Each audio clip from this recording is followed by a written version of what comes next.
assim, ó, que a gente combinou que vai ser Rafael, Paulo, Ualdo e Theo. Pode ser? Pode ser. Pode ser? Estamos aqui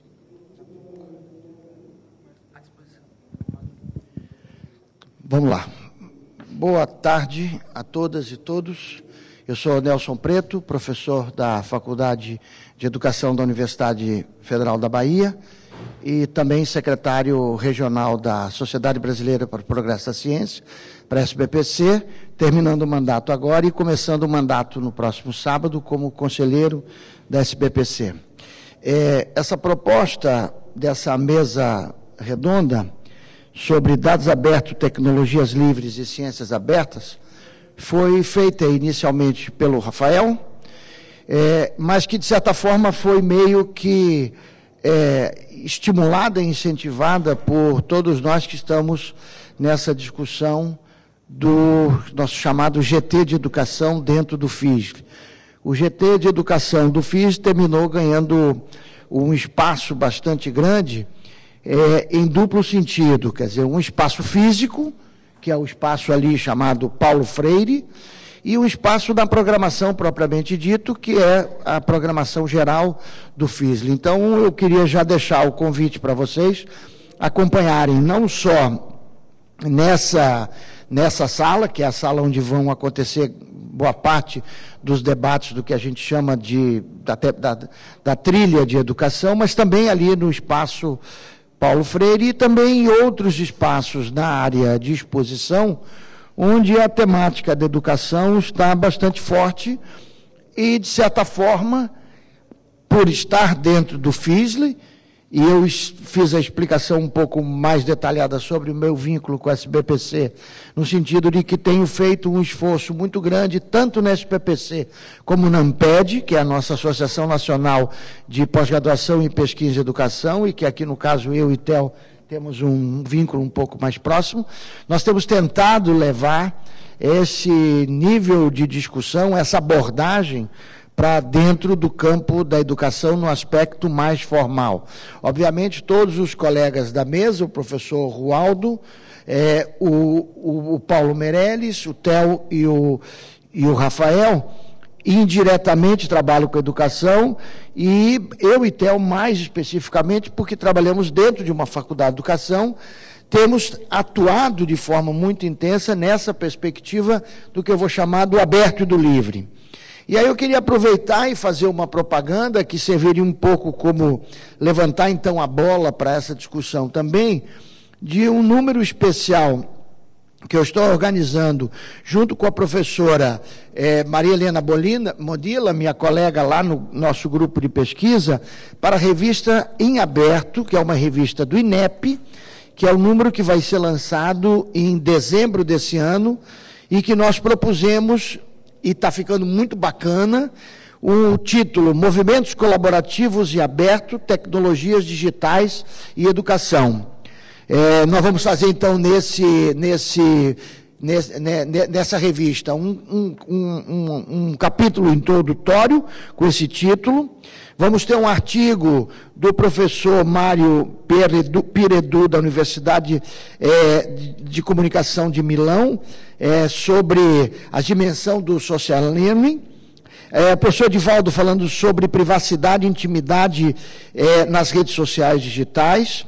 A Veridiana Limonde, do Intervozes, falando sobre políticas de banda larga, porque essa é uma questão fundamental quando falamos no livre e no aberto. O professor Sérgio Amadeu falando sobre padrões, códigos e formatos abertos na educação. A turma lá do Vicente Aguiar e o Genalto França, que me parece, não sei se o professor conhece, mas provavelmente muito próximo do trabalho do professor, falando um bazar organizado e educativo, a experiência de uma comunidade online de hackers e seu modelo aberto de aprendizagem à luz da teoria da dádiva. Então, eles têm trabalhado muito nessa questão da economia solidária, e eu, toda vez que venho ao FISL, emocionado, não sei se vai estar aqui esse ano, vejo sempre a presença do professor Paul Singer, que acompanho o FISLE com um encantamento fenomenal, como coordenador no Ministério do Emprego e Trabalho, da Diretoria de Economia Solidária. Depois, Theo, escrevendo sobre o contexto da abertura, aí focando lá mais a questão dos recursos educacionais abertos, que é um movimento importante que vai acontecendo. A Bianca Santana falando sobre produção colaborativa de materiais educacionais.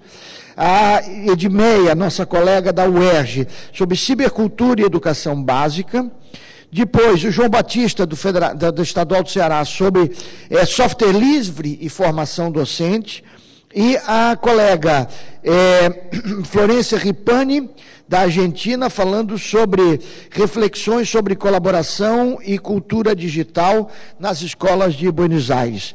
Depois, uma sessão aberta, muito bacana, em que nós vamos ter um texto da líder espiritual e a Lorixá, Mãe Estela de Oxóssi, sobre quanto custo, muito obrigado, um texto numa outra perspectiva, mostrando de que essa discussão do aberto, do colaborativo, extrapola a academia.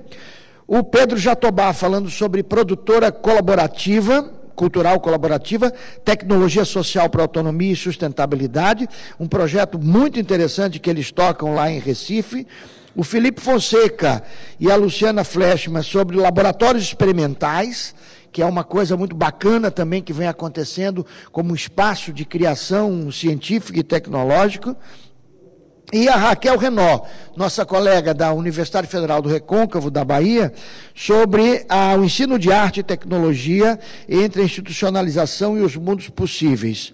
Terminamos esse número com duas charges, uma do Cal Gomes, que faz uma relação da questão do candomblé com a academia, muito bacana o trabalho, e um cartaz muito genial que eu encontrei caminhando pelas ruas de Lisboa, do Ministério da Educação, com uma professora e a frase dizendo: sou professora, compartilho o conhecimento. Quer dizer, eu acho que essa é uma ideia que tem presidido as ações das pessoas que estão aqui na mesa e que eu espero que seja também daqueles que estão aqui com a gente. E eu creio que a gente possa, nessa quase 2 horas dessa tarde, avançar um pouco nessa discussão dos dados abertos, das tecnologias livres, da ciência aberta, ou seja, numa perspectiva mais ampla de compreender a ciência, a economia e a cultura de forma mais democrática, de forma mais aberta e de forma mais livre. Queria encerrar, então, essa breve apresentação e passar depois, primeiro, para o Rafael, depois para o Paulo, depois para o professor Rualdo e, por último, para a Tel, trazendo uma citação que nós temos usado de forma um pouco exaustiva, mas eu acho que ela cabe nesse momento, que ela foi escrita num relatório do Banco Mundial, de um pesquisador sênior para a África, que é o Peter Matero, e que diz o seguinte, que a década passada foi uma década que a gente poderia chamar da E-década, a década do eletrônico, a década do digital, foi comércio eletrônico, livros eletrônicos, tudo tinha aquele ezinho na frente. E aí ele diz, essa década que nós estamos vivendo é a década da O-década, da Open, da década do aberto. E eu espero que isso de fato seja verdade, de que a gente esteja vivendo um momento onde os dados abertos, os formatos abertos, onde os softwares abertos e livres, onde a ciência aberta, onde a tecnologia aberta, os rádios aberta, onde a educação aberta possa efetivamente ter uma presença mais forte, provocando e promovendo uma transformação grande, e aí eu puxo para a questão da educação, naquilo que tem sido o formato mais tradicional da educação, que é o formato centrado na lógica do consumo de informações e não da produção de informações, cultura e conhecimentos. Eu acho que essa mesa pretende, dentro do FISLE, colaborar um pouco nessa perspectiva de abertura. Vamos lá, Rafael? Bom, Nelson, muito obrigado pela apresentação. Eu sou Rafael Piesi, eu vou falar primeiramente aqui uma pequena visão geral sobre a importância da ciência hoje em dia. Né, e meu foco vai ser falar sobre hardware aberto, né, que esse é o ponto que eu tenho trabalhado bastante na universidade. Eu sou professor do Instituto de Física da URGS aqui de Porto Alegre. Então, um dos pontos que me levou justamente a olhar para essa questão do hardware aberto foi uma preocupação com a sustentabilidade. Foi realmente, eu comecei estudando a parte de energia, comecei a pensar nas aplicações delas e comecei a pensar, a ver realmente como entra o modelo de transferência de conhecimento e seu impacto na obsolescência programada, o recurso material que vai ao descarte porque estragou um pequeno detalhe, né, e acaba não podendo ser consertado. Isso tem muito a ver com a questão de sustentabilidade. Falar um pouco da comunicação e um relatório da ONU sobre tecnologias para adaptação para as mudanças climáticas, que são sugestões do painel intergovernamental de mudanças climáticas para como é que a gente pode fomentar a tecnologia que precisa ser desenvolvida para adaptação para as mudanças climáticas. Não é só a gente tem que talvez mudar o que a gente está fazendo para reduzir o impacto, mas também agora que está mudando, como é que a gente vai adaptar? Né? Como é que vai mudar a produção de alimentos, água e etc. Então, vou começar com um pouquinho de termodinâmica. A primeira lei da termodinâmica, que é uma lei empírica observacional, que se observa, é a lei de conservação de energia. A energia se conserva, ela se transforma de um modo para outro, mas ela não surge do nada e ela não some também. Aqui tem um desenho básico de como é que funciona uma máquina térmica. Ali o círculo é uma máquina térmica que recebe calor de um reservatório, ele realiza trabalho e necessariamente algo vai para um reservatório a baixa temperatura. Isso aqui se desenvolveu inicialmente na época das máquinas a vapor, onde tinha que ter uma caldeira, daí tinha a máquina e tinha o vapor voltando para a atmosfera. Então, tu tem 2 níveis de energia, de temperatura, e entre eles tem a máquina. E necessariamente existe um calor que vai para o reservatório frio. Não tem como a gente pegar todo o calor, toda a energia e transformar inteiramente em trabalho. Alguma coisa sempre vai ser descartada. Isso do ponto de vista de energia. A gente também vai ter o ponto de vista de materiais. Quando a gente realiza materiais, combustível, etc., na saída também a gente está misturando coisas.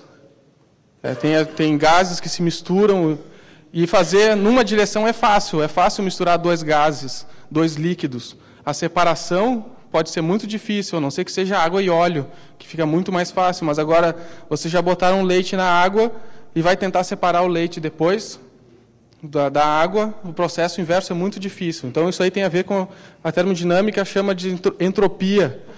É a segunda lei da termodinâmica. O que acontece é que os reservatórios térmicos eram tidos como algo que pode receber calor à vontade e nunca muda a temperatura. Essa é a definição, lá na simplificação da termodinâmica. E se pensava assim dos oceanos, se pensava assim da atmosfera, que a gente pode soltar o calor dos combustíveis e a temperatura não vai mudar. A gente pode, porque é muito grande, a Terra é gigante, a gente não vai conseguir afetar ela. E mesmo os materiais. A gente vai gerando lixo, coloca lá num canto, amontoa tudo e a natureza absorve isso. Só que nas escalas que a gente está falando da sociedade agora, com 7 bilhões de pessoas, isso não é necessariamente verdade. A atmosfera está mudando a sua composição, a atmosfera está mudando a sua temperatura, o oceano também está tendo vários impactos. Então, são simplificações que a gente costuma aprender na escola ou no início dos cursos de engenharia, de física, mas que não se aplicam para o mundo real, porque são só aproximações que facilitam nossos cálculos, mas acabam ficando no nosso imaginário. Então, o que se observa hoje é, aqui no gráfico da direita, a gente está vendo a anomalia de temperatura em função do tempo.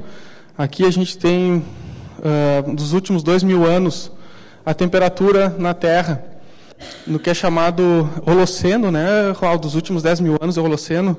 O Holoceno foi o período na Terra que mais se manteve a temperatura estável em toda a história geológica da Terra. Que foi nos últimos 10.000 anos que se viabilizou a agricultura, que viabilizou assentamentos das civilizações cresceram, etc. Acho que o Roaldo vai falar um pouco mais sobre isso, não vi a tua apresentação hoje. E nesses últimos anos, dessa estabilidade climática, ou da temperatura média da Terra, a gente vê essa subida ali no finalzinho, que começa nos últimos, 100 anos, um pouquinho mais, quando se começou a consumir combustíveis fósseis. Essa é uma evidência da temperatura subindo agora rapidamente. E também aqui os estudos mostrando os últimos 40 anos, talvez um pouco mais, 50, a espessura da camada de gelo dos glaciares. O gelo que se acumula onde tem locais que mantêm a neve, por exemplo, vai se acumulando grandes quantidades de gelo e agora está afinando essa camada em função do aumento da temperatura.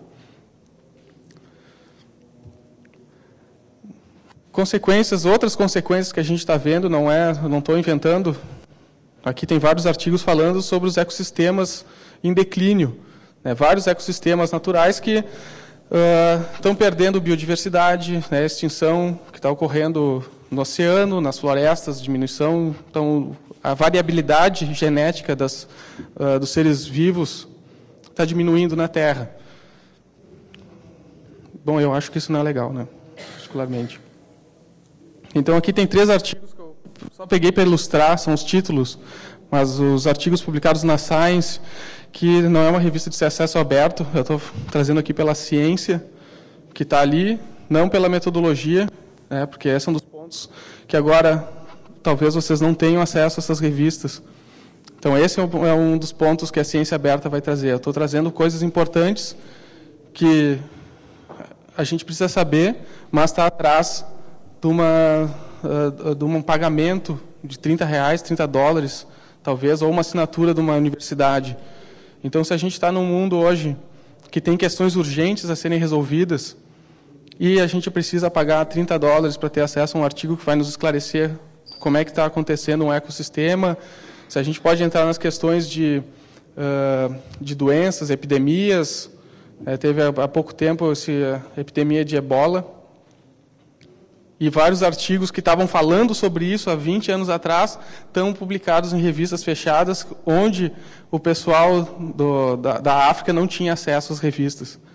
Então, a gente está entrando num contrassenso onde a ciência, publicada atrás de barreiras, acaba perdendo o seu objetivo, de realmente melhorar o bem-estar ou chegar a um objetivo de melhorar a condição que a gente vive. Então, eu deixo essa pergunta, qual é o papel da ciência? Para que a gente faz ciência? Por que a gente financia a ciência? Que é basicamente financiada pelo imposto de renda, pelo imposto das pessoas. E o trabalho é feito por um cientista que é pago pelo dinheiro público, publica os artigos, faz a revisão de pares, verifica, publica, e no final das contas, quem pagou aquilo tudo não pode ler o resultado da pesquisa científica. Então, esse é um dos grandes pontos sendo levantados pela ciência aberta. Então, se questiona quais são as metodologias de se publicar, se paga, quem é que vai pagar o custo de publicação?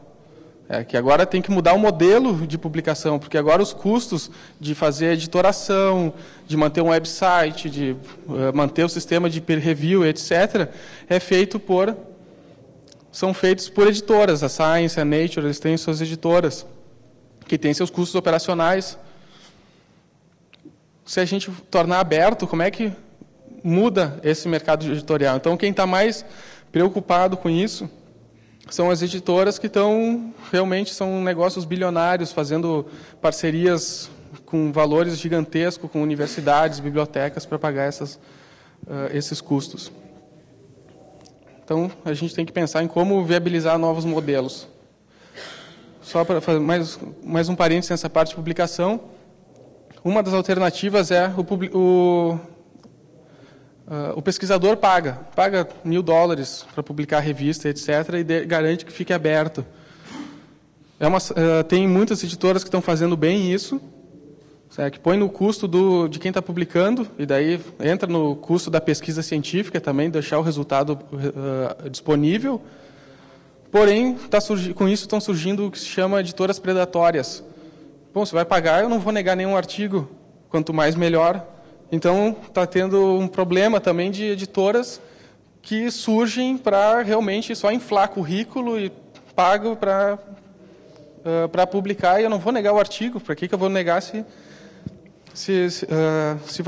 eu vou lucrar menos? Então, é a discussão do momento. Como é que se viabiliza publicações abertas e mantendo a qualidade?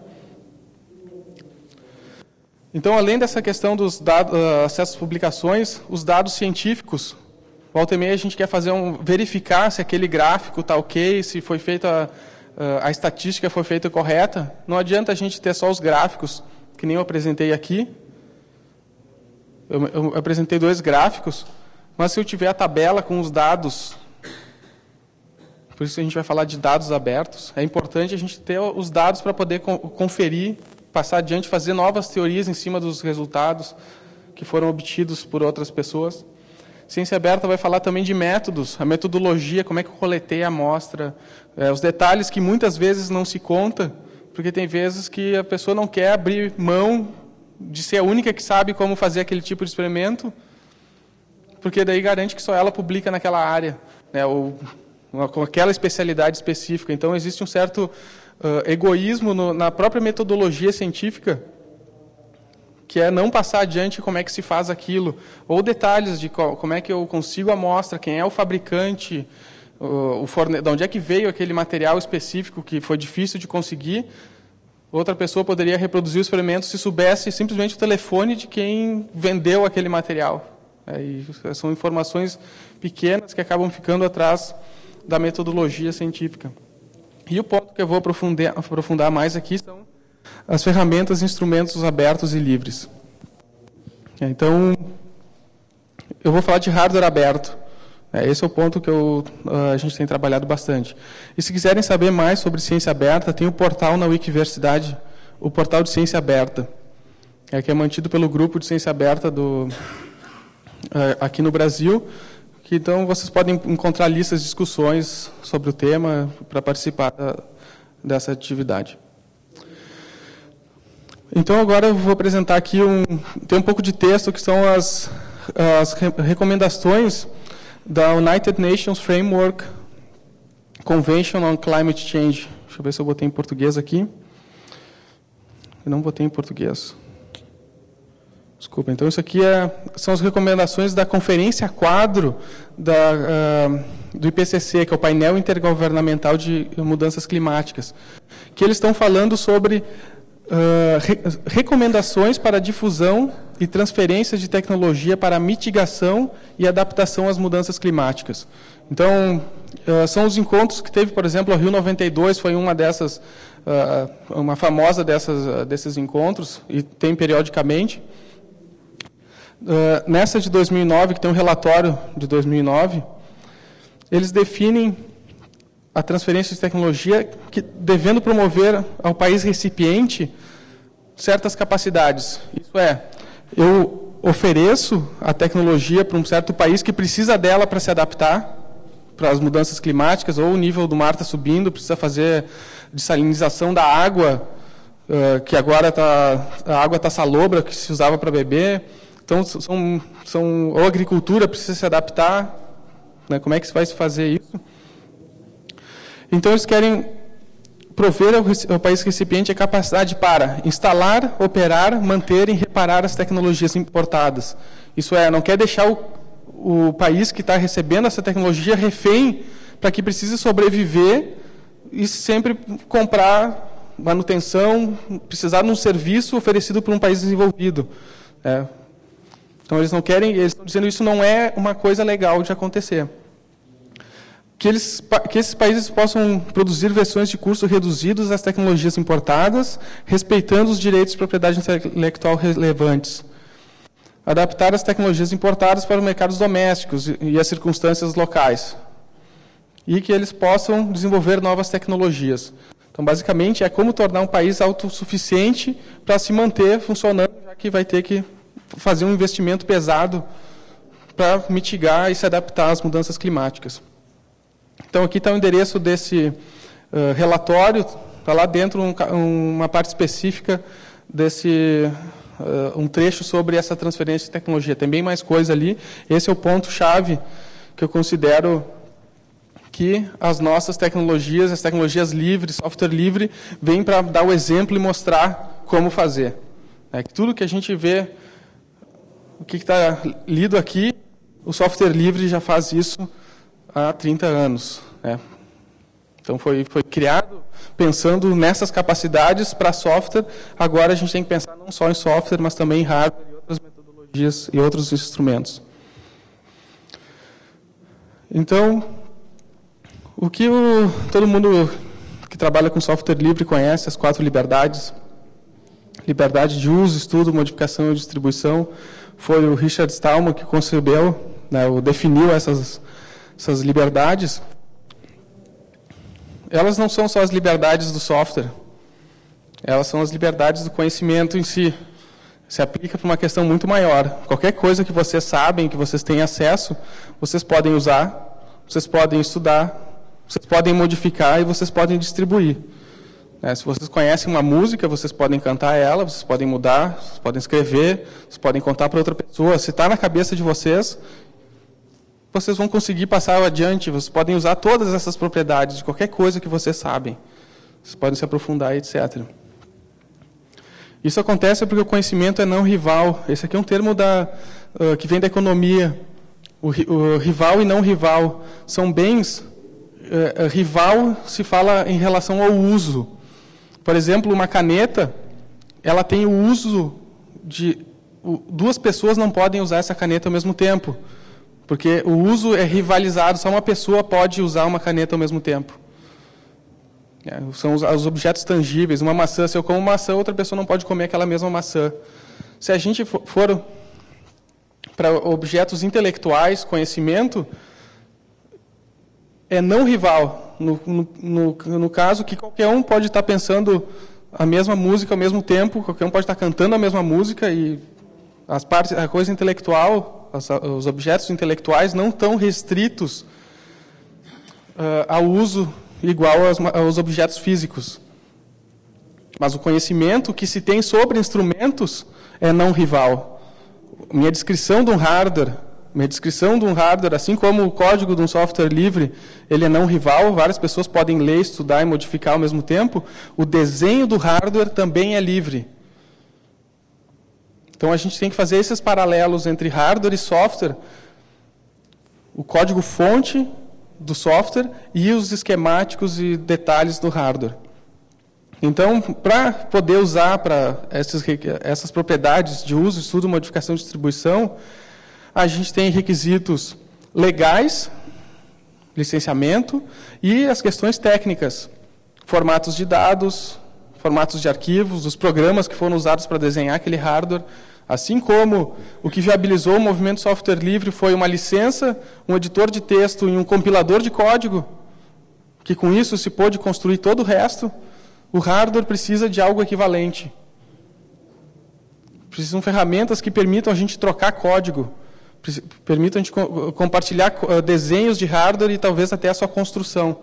Então, a gente vê boas práticas também, que aliado à parte técnica é legal, se a gente organizar isso bem, que fique fácil da gente ler, a gente consegue passar muito mais fácil adiante esse material. eu queria mostrar, então, um resultado de uma pesquisa que também está publicada na Science, que é para ilustrar que essa parte de adaptação de ferramentas e etc. não é uma coisa exclusiva do ser humano. Então, isso aqui foi um estudo feito na revista, publicado na revista Science, também de acesso fechado, onde se colocou um corvo numa gaiola e se colocou pequenos arames retos disponíveis para ele. Se fez isso porque se sabe que os corvos usam ferramentas na natureza. Eles vão lá e pegam galhos, toquinhos e começam a buscar bichinho no meio das cascas de árvore, né, troncos que estão apodrecendo, eles pegam larvas e etc. para se alimentar. Então, eles sabem que eles usam ferramentas. Não é só o ser humano que usa ferramentas, tem vários seres que usam. Mas, no caso aqui, dentro desse pote que vocês estão vendo, tem um balde com uma alça, né, que não um baldinho com uma alça, só que um arame liso não vai resolver o problema. A ferramenta que ele tinha lá não resolve o problema dele. Então, a pergunta desse grupo era como é que, apresentando uma situação que não é natural, que ele vai encontrar, como é que o bicho vai resolver o problema.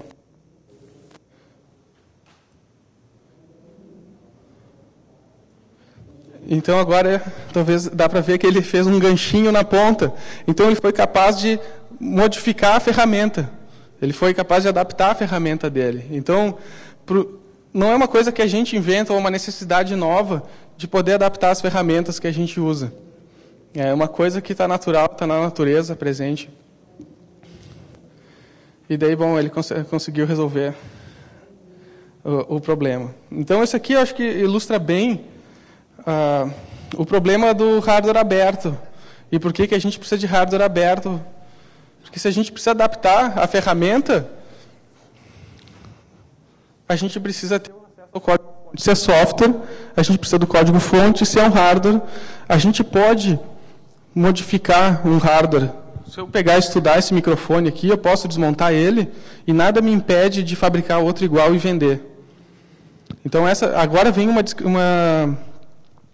separação entre hardware e software que é importante, porque o hardware, a princípio, ele é livre também. Vocês pegam uma chave de fenda, vocês podem copiar ela e nada impede vocês de copiar e vender. Só que para um hardware, isso pode levar anos para fazer. É mais ou menos como fazer engenharia reversa do software. Está lá o binário. Se fosse estudar o binário do software, até vai se conseguir chegar em partes do código, né? Pelo menos as instruções que estão sendo chegadas. Agora, o hardware, se a gente tem a documentação, os arquivos fonte que levaram a fazer o circuito eletrônico, que levaram a desenhar a parte externa em CAD, né, o diagrama lógico da sua operação, se tem eletrônica, é o que a gente precisa para tornar o hardware o seu conhecimento disponível. Por isso que se faz uma transição, se costuma falar hardware aberto e não hardware livre. Porque o hardware aberto é o hardware que está documentado e a documentação está disponível. Por isso que se fala open hardware, tem as associações de hardware aberto, as licenças de hardware aberto. Porque é um compromisso que a pessoa está fazendo em liberar também os diagramas fontes. Fazendo uma análise temporal sobre o conhecimento livre, a linha do tempo, dos tempos modernos, atuais, do software, do conhecimento livre, teve o seu grande começo em 89, quando o Stallman publicou a primeira licença de software livre, a General Public License, que aconteceu em 1989. Aí começaram a se estabelecer os fundamentos legais, jurídicos, para que a gente consiga compartilhar código e garantir que esse código vai ficar aberto. Poucos anos depois, o CERN, que é o laboratório de física de altas energias que tem na divisa da Suíça com a França, ele liberou o código do www. Então era um problema científico, uma questão científica, passar dados para um pesquisador para outro, eles precisavam conectar os computadores. Para isso, eles desenvolveram um navegador web e um servidor web, botaram em domínio público, e isso foi o fundamento da internet como a gente conhece hoje. Logo em seguida veio a Wikipedia, usando essas ferramentas, licenças Creative Commons no mesmo ano, e agora, recentemente, 2005 teve o Arduino, e há 4 anos atrás, a licença de hardware aberto do CERN. Então, a gente está com um hardware aberto aqui, com fundamentos legais para software, conteúdo e hardware. Então, a gente já começa a ver hardware aberto surgindo, que podem ser impressos em impressora 3D. Projetos de ciência cidadã. Aqui é um exemplo de Fukushima, no Japão, em 2011, quando teve o acidente da usina nuclear. Então, o pessoal não sabia o que estava acontecendo, onde é que está a radiação. Um bando de hackers se juntou, pegou o contador Geiger, ligou o GPS, começaram a andar de bicicleta, de carro por aí, fizeram um grande banco de dados e montaram esses gráficos aí, mostrando a radiação ao redor da usina, que está centrada ali naquele ponto, aqui nesse ponto da flecha. E isso aqui eles fizeram muito mais rápido do que qualquer governo. O governo estava lá, a Agência Internacional de Energia Atômica estava lá. 2 anos depois, aqui, ou 3 anos depois, aqui é fevereiro de 2014, estava o organizador desse projeto na IAEA, que é a Agência Internacional de Energia Atômica, explicando que ele foi convidado pela agência internacional para falar sobre como é que eles conseguiram fazer isso tão rápido, com muito menos recursos do que toda a organização que tem todo o apoio da ONU e todo o apoio dos governos, etc. Então, a gente começa a ver que as instituições especialistas estão ficando mais lentas que o próprio povo, tendo as ferramentas necessárias para organizar isso e montar isso. Então, a gente começa a ver hardware de alto desempenho surgindo. Aqui, no caso do CERN, está disponibilizando um monte de hardware de alto desempenho. Aqui no Centro de Tecnologia Acadêmica, a gente está fazendo um projeto de ciência e educação que une os dois para fazer um monitoramento ambiental e climático, meteorológico e ambiental. Então, onde a gurizada monta as estações, vão ter oficinas sobre isso aqui. Vocês vão ver bastante coisa acontecendo. A gente está com uma amostra dessa estação. Geração de energia de código aberto, vão ter exemplos aqui no FISLI. E o ponto que eu gostaria de trazer aqui, a gente precisa de uma infraestrutura aberta para o desenvolvimento científico e tecnológico.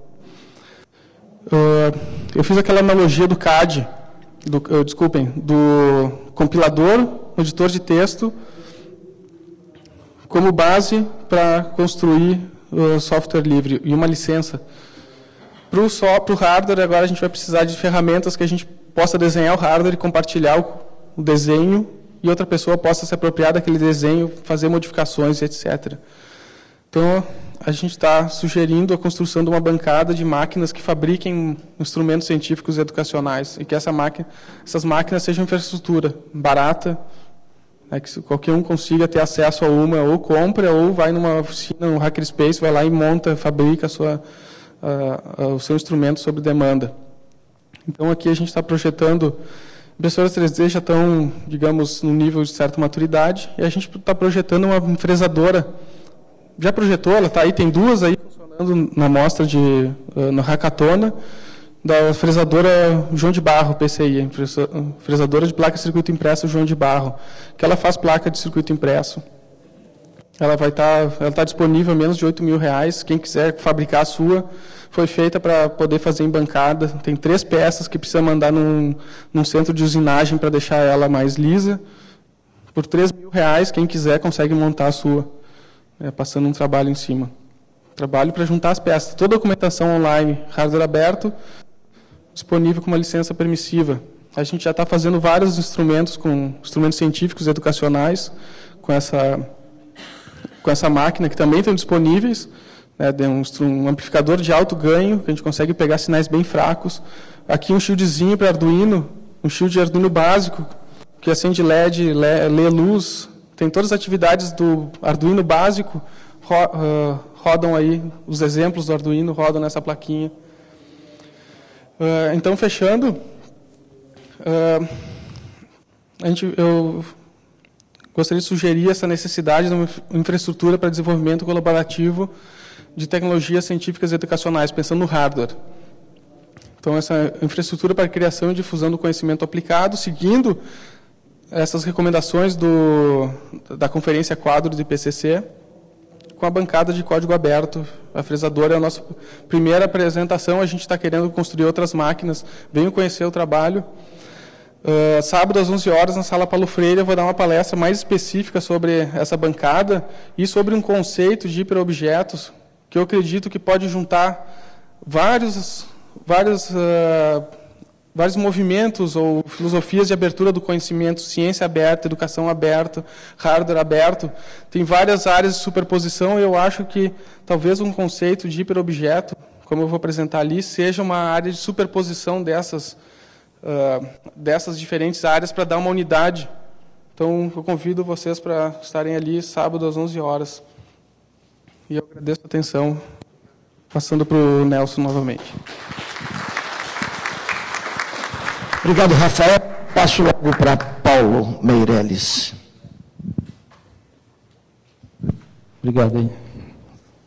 Eu vou descer, que eu tenho que usar o outro computador ali.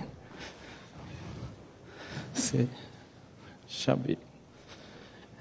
Não, eu vou usar o navegador só.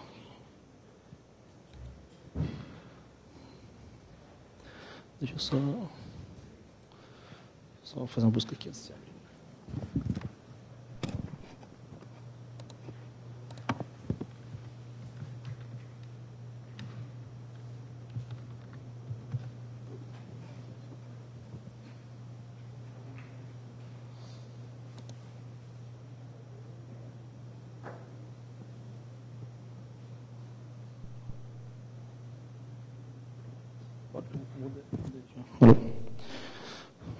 Vou ficar...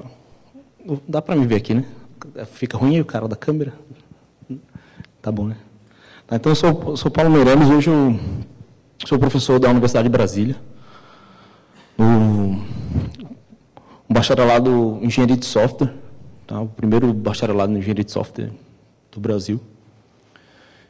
E eu sou, né, sou natalense, né, do Rio Grande do Norte, e vim para cá, para a URGS, né? Não tive a sorte de ser aluno do Rafael, por exemplo, mas eu vim para a URGS achando, vou lá para o Rio Grande do Sul, lá tem o FISL, e todo mundo lá tem a cabeça aberta, trabalha com software livre, dados abertos, essas coisas, e fiquei 2 anos aqui, fiz meu mestrado na área, era na computação, na área da microeletrônica, e ainda bem que tem a SL e o FISL para ter salvo a minha experiência aqui, né? Aprendi bastante, obviamente, mas num modelo bastante tradicional, onde, por exemplo, tudo que eu fiz lá com VHDL, com essas linguagens de descrição de hardware, eu nem sei onde está, assim, porque eu tive que gravar num CD e deixar lá na URGS, e hoje eu acho que eu não sei onde está, nem meus orientadores sabem onde está, ou seja, meus 2 anos de mestrado estão lá num papel, e ok,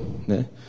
E depois mas você deve insistir um pouco nas suas convicções, mesmo você sendo muito jovem e imaturo, como eu ainda sou, né? Mas aí eu tive a sorte de achar um professor da USP chamado Fábio Com, e quando a gente trocou uns e-mails, aí a primeira coisa que eu aprendi foi, eu vou aí conversar com você. Aí fui lá na USP, e a única pergunta que ele me fez foi assim, por que seu e-mail é @software livre? Aí ele falou, eu estou abrindo um centro de competência em software livre na USP. Então, hoje você vai na USP, tem um prédio de 3 andares, chamado Centro de Competência em Software Livre. Então, isso diz alguma coisa, porque a gente está falando aí da maior e melhor universidade da América Latina. E lá, então, eu pude fazer ciência aberta, software livre de verdade. Eu pude ser remunerado, né, através de bolsa do governo, e realmente fazer ciência aberta e software livre.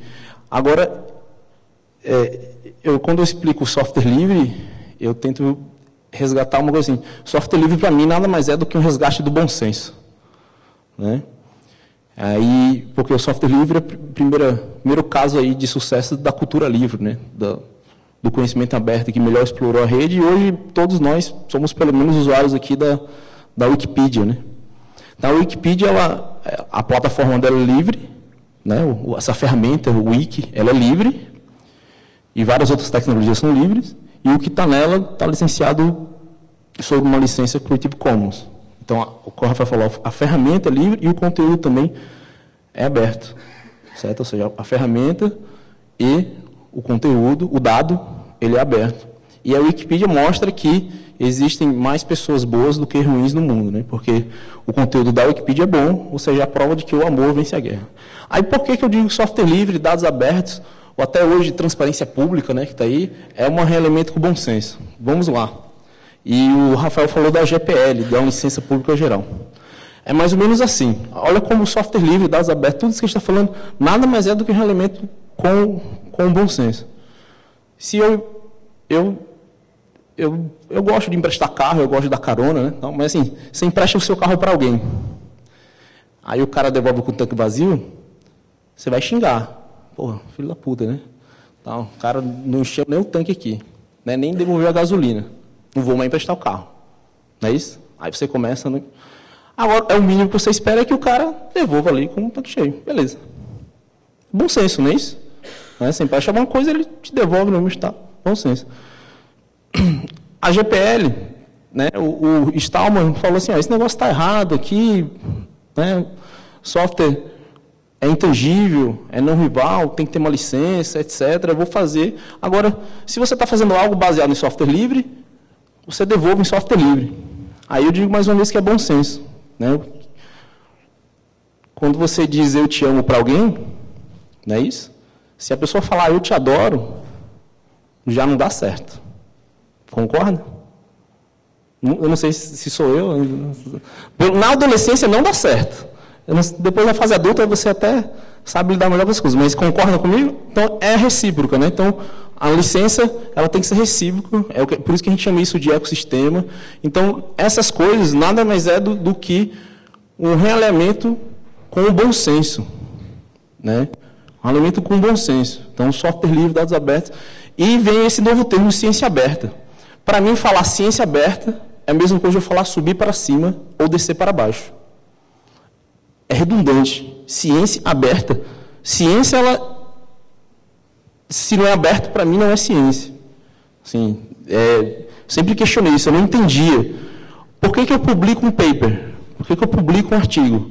Para que outras pessoas da área possam ler aquele artigo, né? E aquilo possa ser reprodutível, certo? Para aquilo ser reprodutível, é o que o Rafael falou também. Então, na área, aí eu vou puxar para a área da computação. Aí o cara levantou um monte de dados. Aí está lá o artigo do cara.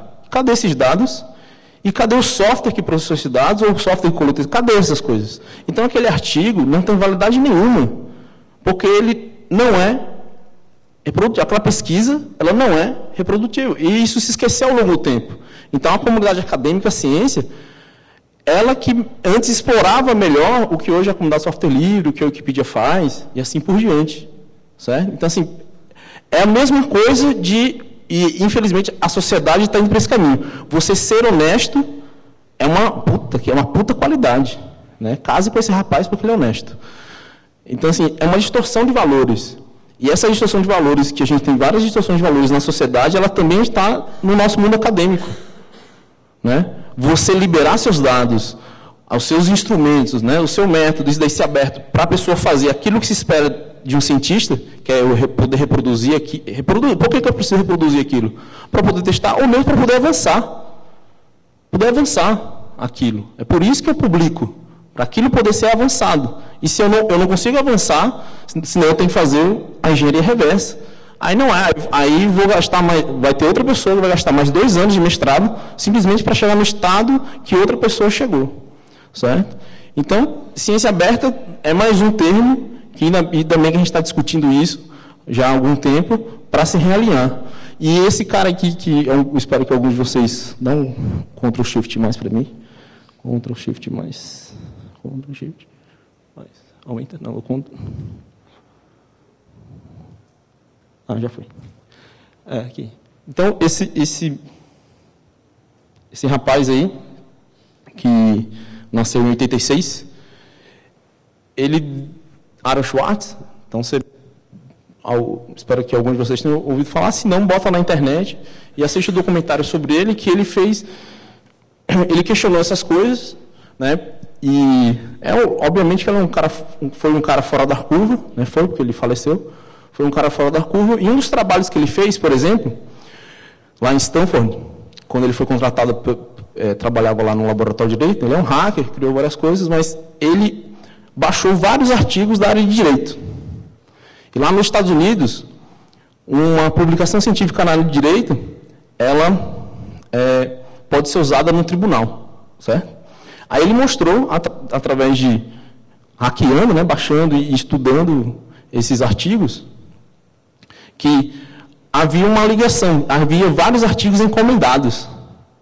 Né? Alguma empresa interessada em alguma decisão jurídica financiava uma pesquisa, e essa pesquisa gerava um artigo, e, consequentemente, aquela empresa que estava interessada numa decisão judicial pegava aquele artigo e tentava usar como uma evidência para determinar um argumento. Isso foi um dos trabalhos do Aaron Swartz. Isso não deu trabalho, isso daí não deu nenhum problema.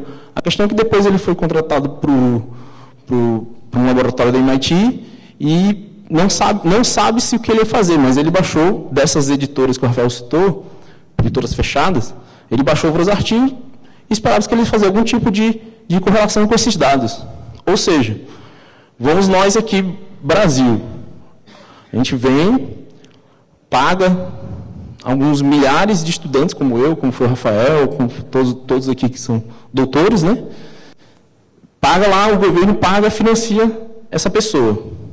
Aí, a gente tem que publicar, né? A gente tem que publicar isso aí. Aí existe um ranqueamento chamado Qualis, da CAB, a gente tem que publicar para um ranking desse.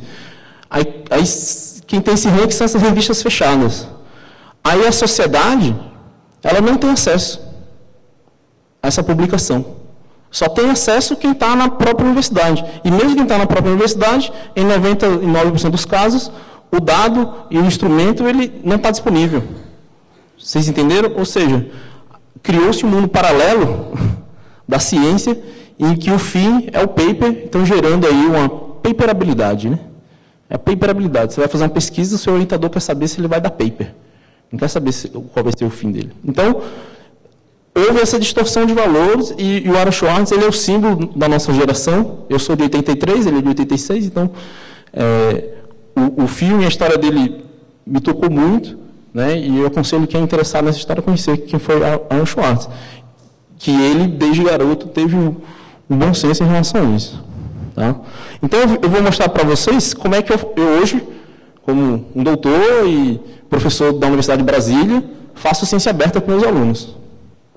Tá? Usando instrumentos de forma muito simples, do meu ponto de vista, e não estou preocupado se alguém vai pegar o texto, não vai, como é que isso funciona, mas a gente tem que questionar. Não está correto, né, as perguntas do Rafael aqui, qual o papel da ciência, qual o papel da tecnologia?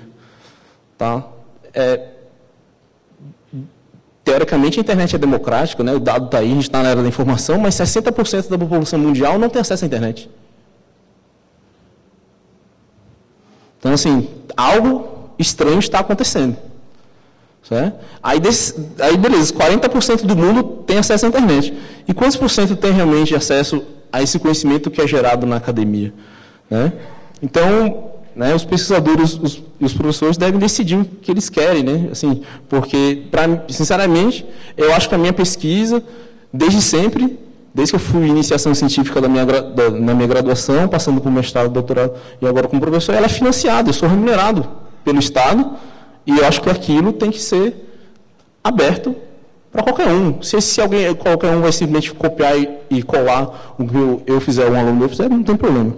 Então, fica o recado aí em relação a vocês entenderem um pouco essa questão das publicações científicas. Não é normal, mesmo tem um custo, tudo bem a gente pagar alguns $1000 para isso ficar aberto, mesmo assim, né, ele falou, tem gente usando esse modelo certo, tem gente não usando esse modelo certo. Os valores estão investidos e a gente precisa questionar. Então, Primeiro ponto, assim, toda a minha tese está liberado lá em Stoa, USP, social.stoas.br, todos os meus dados estão aqui, né? Então, eu avaliei código-fonte de quase 40 projetos de software livre, então não vou explicar em detalhes, mas eu olhava ali desde número de linhas de código até acoplamento, coesão, etc. E tudo está aberto, e botei uma licença aqui, Creative Commons, pega lá, faz o que você quiser, está tudo aqui. Certo? Porque isso aqui foi financiado pelo CNPq. O CNPq financiou isso aqui, minha bolsa foi de CNPq, lá na USP, não tem problema. E hoje como é que esse mesmo modelo que eu usei na minha própria tese e está lá publicado, como é que eu faço com meus alunos de graduação? Como é que eu faço ciência aberta, na minha opinião? Os professores ali são mais experientes do que eu, me respondam se isso aí é ciência aberta ou não. Primeira coisa, assim, é difícil ser transparente, né? É difícil, assim, é uma gestão pública, né? Ser transparente dá trabalho, você tem que organizar os dados, você tem que usar as ferramentas de trabalho, etc. Você, de novo, usando as relações humanas, você ser transparente com sua esposa, com sua namorada, é difícil, né? Você tem que ficar ali dando satisfação, você tem que avisar, né? Para onde é transparência, né? Aí você não tem nenhum problema. Então, a mesma coisa que é transparência no processo. Então, tem esse aluno aqui, dá de novo aí contra o Shift mais para mim. Tem esse aluno chamado Lucas Kanashiro, que está por aí dando palestra, e ele faz um trabalho comigo super legal, que a gente está tentando estudar vulnerabilidades em projetos de software livre. Vulnerabilidades. Então, a gente começou a estudar o quê? O kernel do Linux. Então, o que é pesquisa? A gente fica tão preocupado, né? O que é ciência? Eu tenho uma questão de pesquisa. Qual é a minha questão de pesquisa? Como monitorar vulnerabilidades em projetos de software.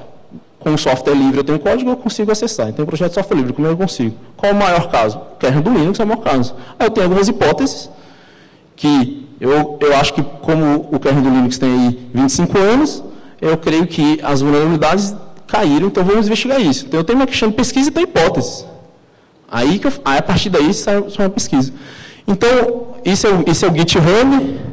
Tudo que o Lucas Kanashiro faz comigo está num formato chamado LaTeX, então ferramenta, LaTeX. Então, se ele ficar trocando e-mail comigo em versão do Word, .doc, eu não consigo fazer ciência aberta aqui.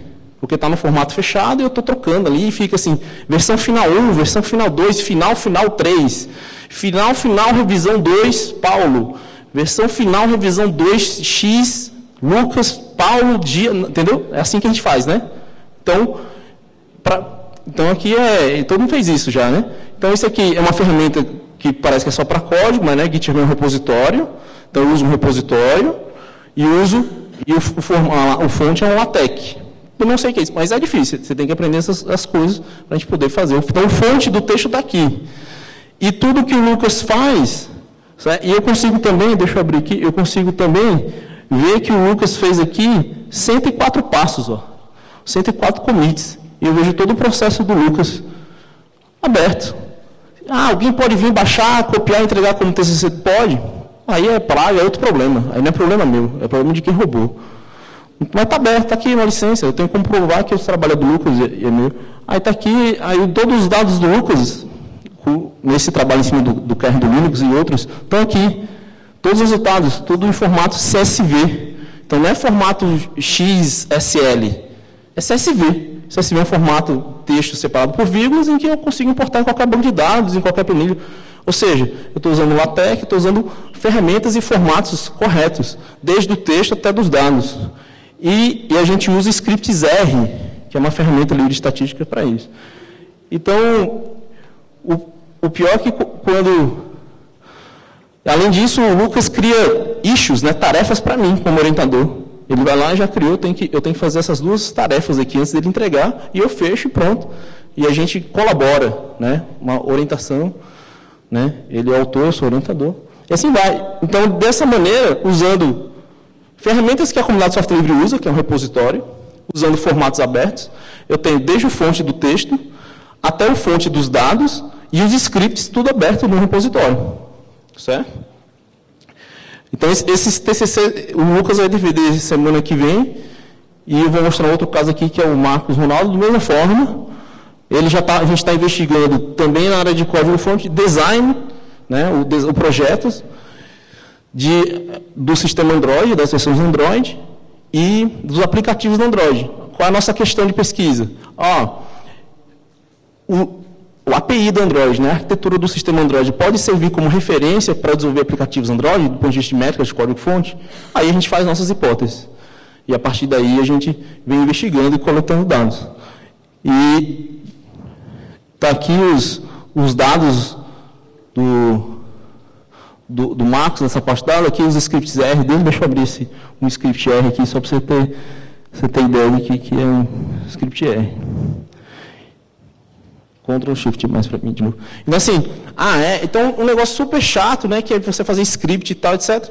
Aí, uma outra pessoa quer usar esse script, ele precisa passar por toda essa curva de aprendizado de estatística e de usar o R. Não precisa. Não precisa, ele está interessado em fazer uma outra coisa. Então, não tem problema nenhum, esse script, esses dados, está aberto para a pessoa fazer uma outra coisa que ela está interessada. Não tem problema algum. Mas alguém vai pegar. Legal, ainda bem que alguém se interessou, se deu o trabalho de pegar isso e fazer algo em cima disso. Agora, se todo mundo fazer um trabalho desse, tem que fazer alguns scripts R, que é uma ferramenta estatística, tem que organizar os dados, a gente vai dar sempre pequenos passos, nunca a gente vai conseguir reaproveitar, né? O subir nos ombros de gigante, né? Que é aí a frase clássica aí da física, né?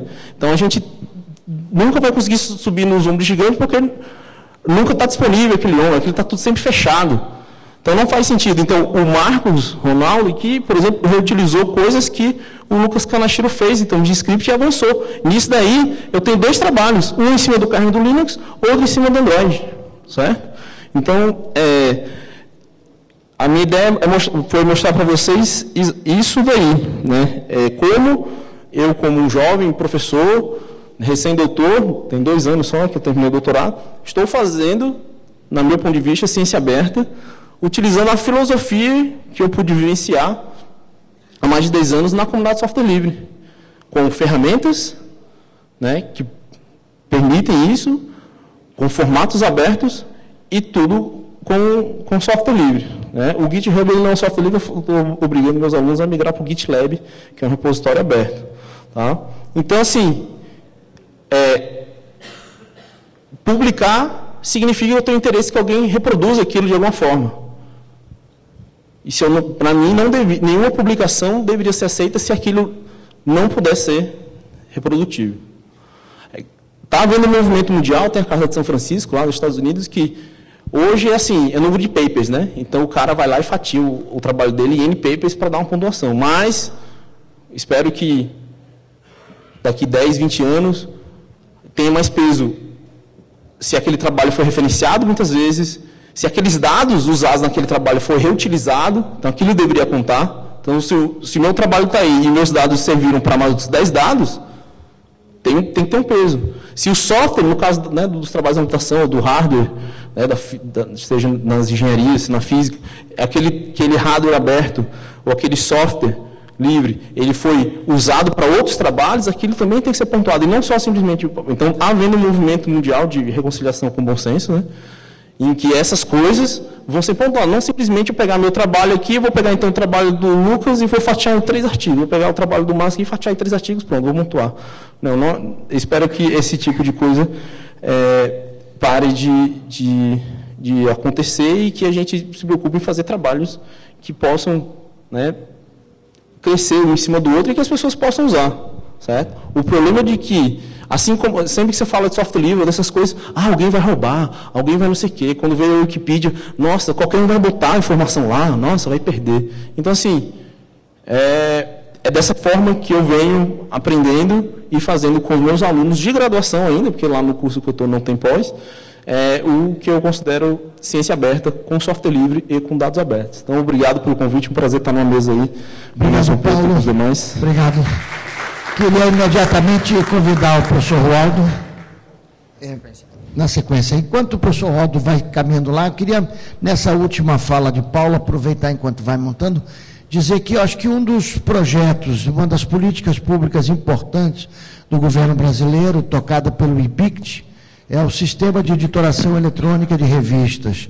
E o SER, ele tem desempenhado um papel importante, porque já temos hoje mais de 1.000 revistas brasileiras publicadas pelo SER com acesso aberto. Também o Cielo mudou agora a forma de licenciamento Creative Commons para uma forma mais aberta ainda.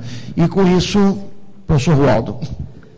Muito bem, boa tarde ou bom dia a todos e a todas. É um prazer enorme estar aqui no contexto dessa mesa.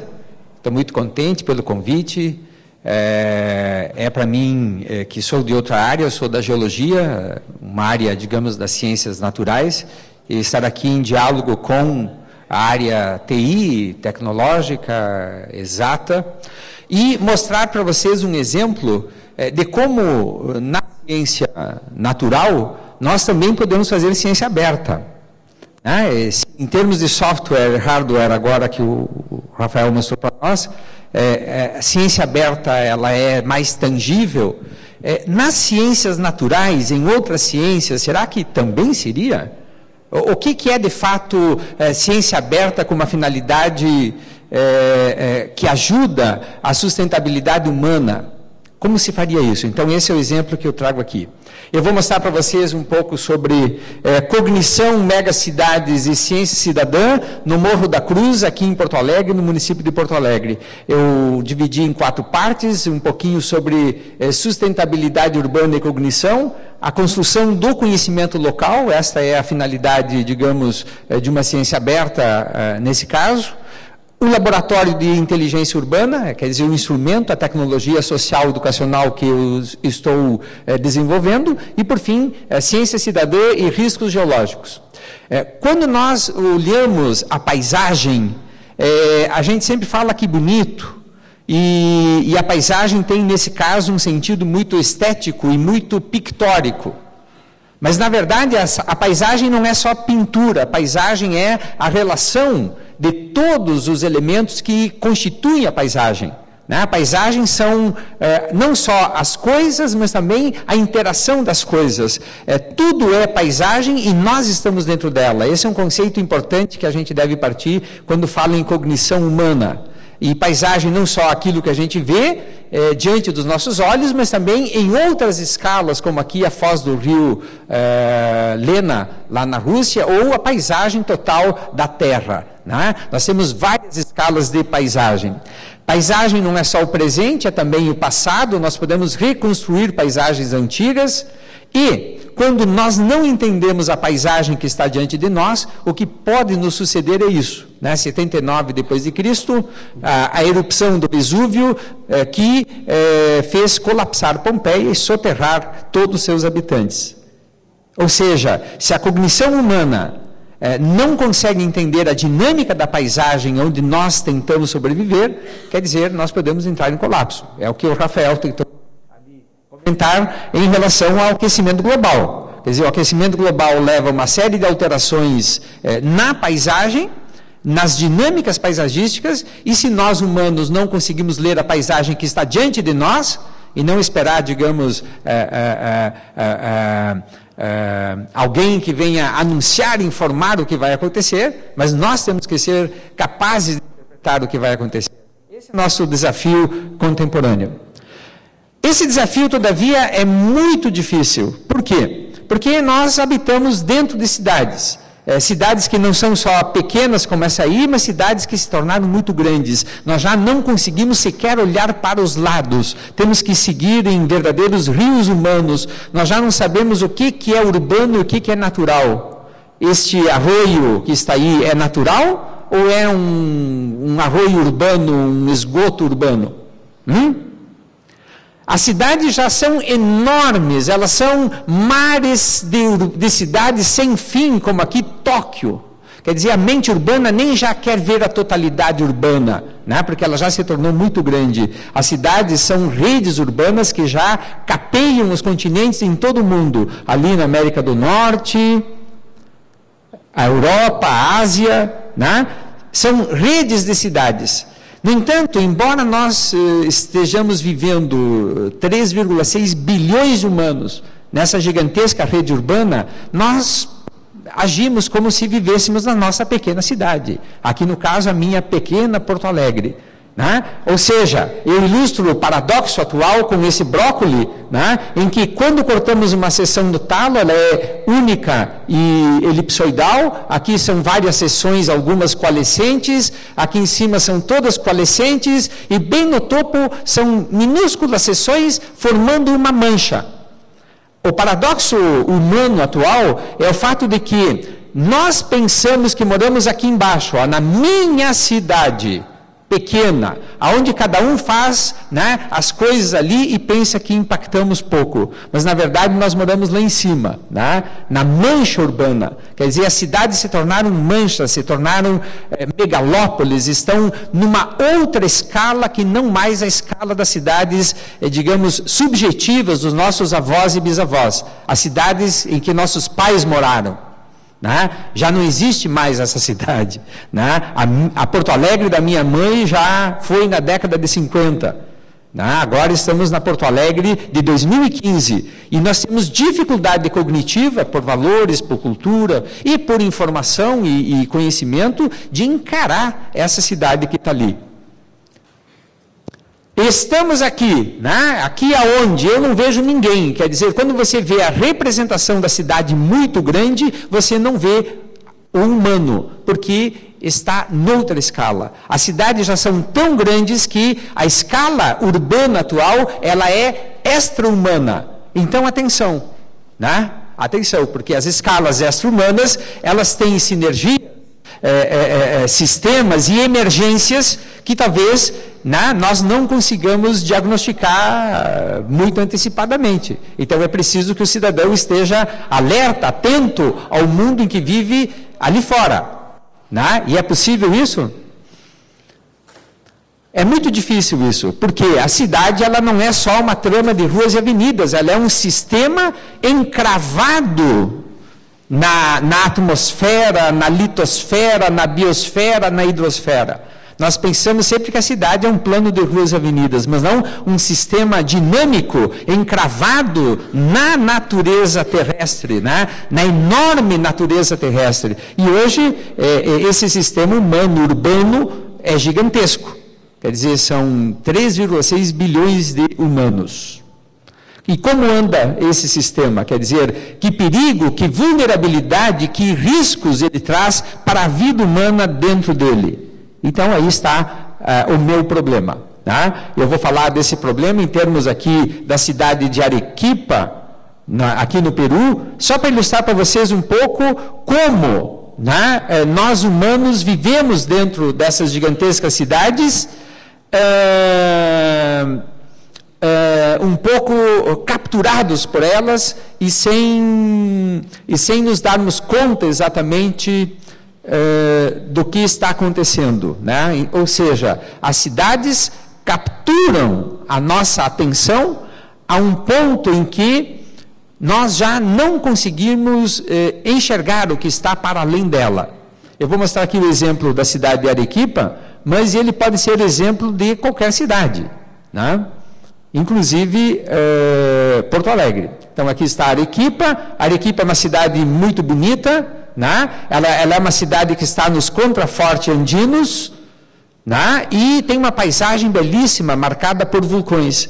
É uma cidade que cresceu muito desde a década de 40, ela cresceu sempre olhando o centro bonito dela, e hoje, quando ela olha para trás, né? Aqui está o centro, quando ela olha para trás, ela se percebe, né? Como uma cidade construída na saia de um vulcão, esse é o vulcão Miste. Né? E agora, me perguntou o prefeito lá, né, de Arequipa, e agora, geólogo, o que eu faço? São 1 milhão de habitantes vivendo na saia do vulcão. Eu disse para o prefeito, olha, podemos fazer uma rolha e colocar ali, né, na chaminé do vulcão. Ou quem sabe fazer um grande dique ali para conter lavas. E as cinzas vulcânicas? Bom, temos que ter um guarda-chuva enorme. E agora, geólogo, o que faremos? Né? Então, esse é o dilema urbano contemporâneo. Né? Quer dizer, nós vivemos em cidades gigantes, já que não se percebem nos riscos geológicos que elas vivem, e, portanto, o risco e a vulnerabilidade dessas populações são muito grandes. Vou mostrar, então nós precisamos entender, né, o problema urbano de outra forma no mundo contemporâneo. Vou mostrar então como nós vimos aqui em Porto Alegre. Em Porto Alegre nós desenvolvemos um atlas, aqui então entra a ciência aberta. Né? Esse atlas é um atlas que contém uma série de informações geológicas, geomorfológicas, faunísticas, vegetacionais, urbanas e ambientais do município de Porto Alegre. Né? É uma obra que envolveu 230 pessoas, técnicos, professores, pesquisadores, né, do município, da universidade, do INPE, né? E fabricamos aqui o conjunto mais completo de informações que se pode acreditar fazer, né, num lugar. Ele é o atlas mais completo do mundo, né, sobre um lugar. É o que von Humboldt, né, teria idealizado, digamos, para um único lugar, fazer uma obra completa como essa. E ela é totalmente ilustrada, muito, muito fácil de ser entendida, lida, né, precisa, né, sobre o município de Porto Alegre. Bom, então para que esse livro? Para dizer que, olha, o quanto nós sabemos sobre Porto Alegre? Não. Ele é um livro que se destina a desenvolver uma cidadania que saiba ler a paisagem de onde mora. Né? Para isso, então, nós desenvolvemos uma educação que considera o raciocínio, a linguagem, mas também, aqui à direita, a percepção e a ação. Então, né, professor Preto, o problema todo da educação, né, é que nós ficamos só nesse eixo, raciocínio e linguagem, quer dizer, matemática e português. 8 horas de matemática, 8 horas de português, 2 horas de geografia, 2 horas de história, né, e artes e o resto, tudo não importa. Né? E o fato é que a paisagem lá fora ninguém sabe ler. Então nós não temos uma cognição humana, né, que desenvolva raciocínio, linguagem, percepção e ação. Então é isso que nós fizemos no Laboratório de Inteligência do Ambiente Urbano, nas escolas de Porto Alegre. Com base no Atlas, nós formamos as crianças, né, para que elas entendam o ambiente em que vive e construam, né, uma sala onde estão os repositórios dos estudos que elas fazem, as pesquisas que elas fazem sobre o município de Porto Alegre. Então elas têm mapoteca, elas têm litoteca sobre o bairro em que moram, fazem modelos, maquetes, ou seja, o ambiente que está fora da escola, ele é representado dentro da escola num processo de pesquisa da comunidade escolar com a comunidade onde eles vivem. Então, esse é um procedimento, né, que faz com que haja uma interação enorme entre a escola, a comunidade e, no meu caso, da universidade, onde eu coloco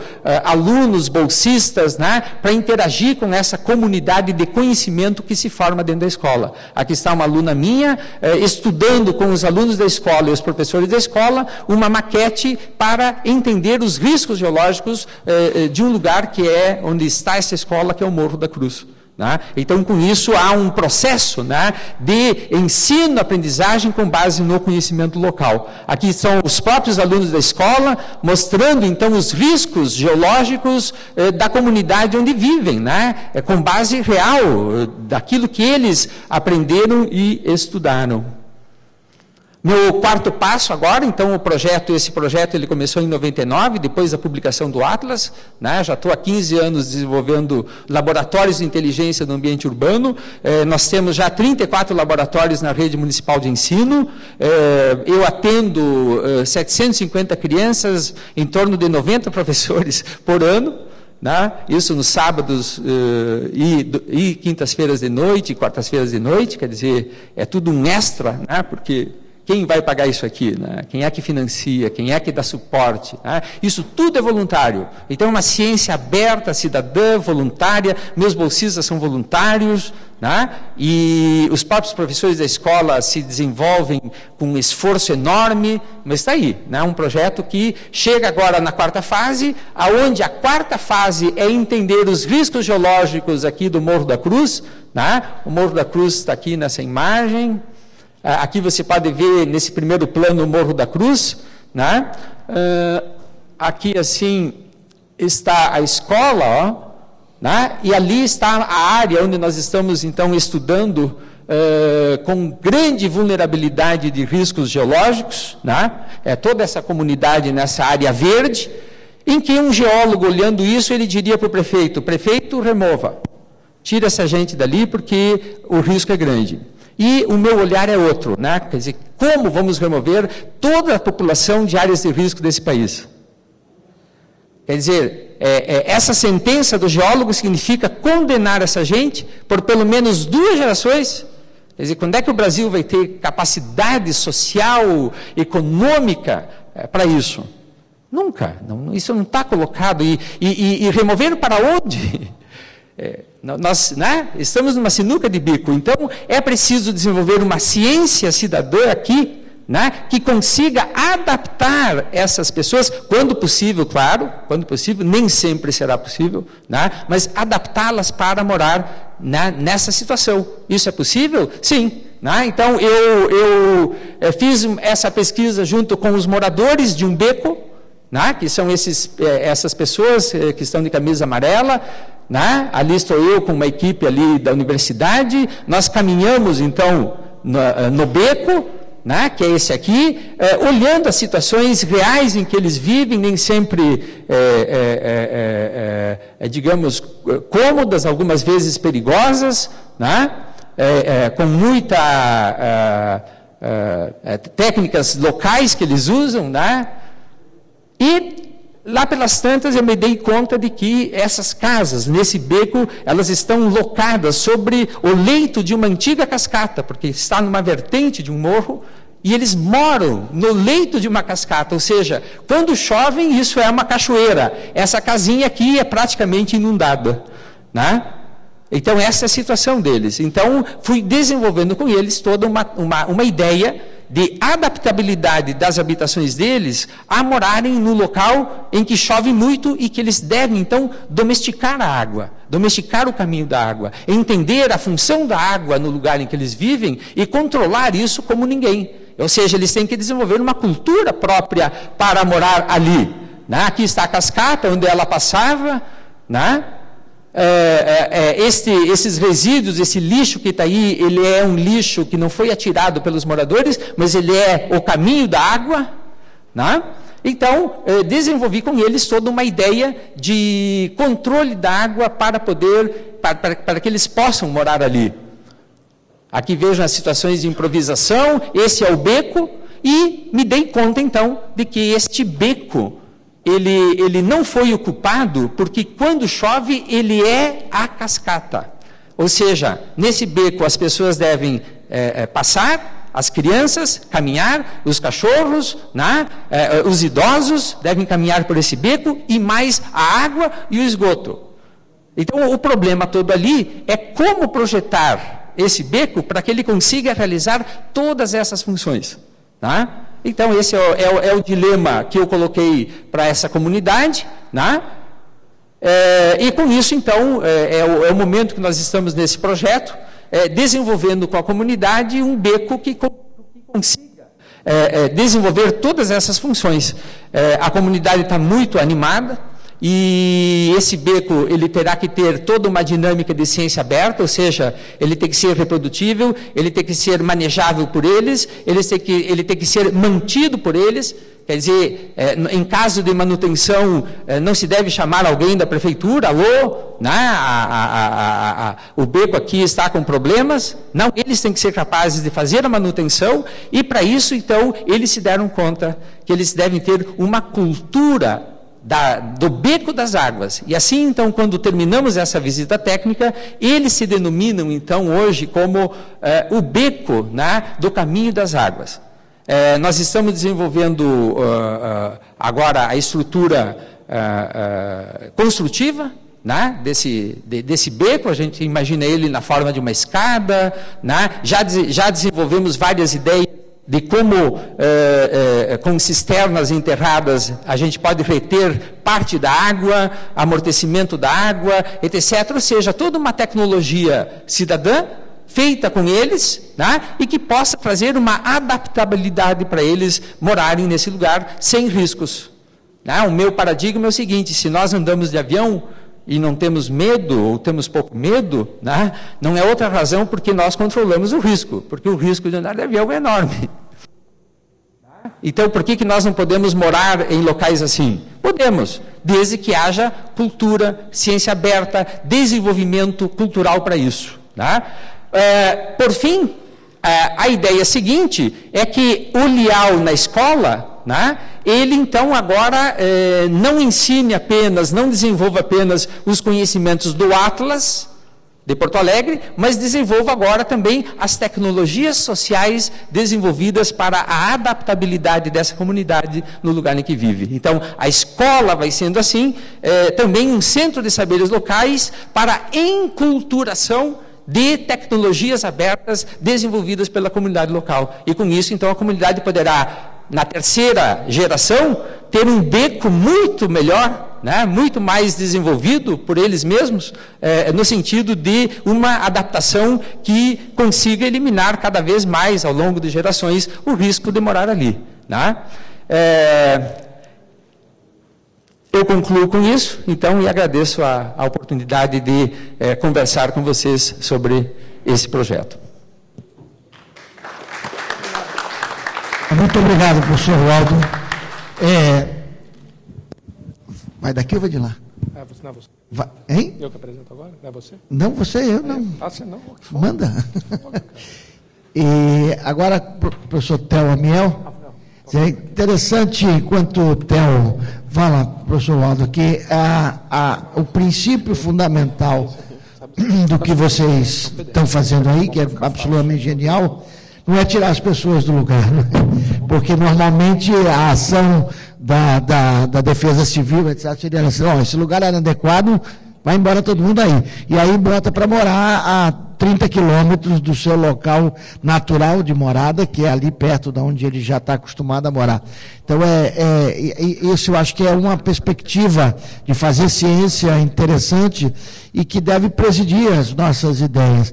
Vale isso para uma situação como essa, urbanística, geológica, mas vale também para as questões educacionais, que a gente vinha falando, da ideia de que essa ciência cidadã, ela também é uma ciência que tem que ter um forte link com uma educação cidadã, né? Quer dizer, uma educação que não esteja centrada naquele eixo razão e linguagem única e exclusivamente, né?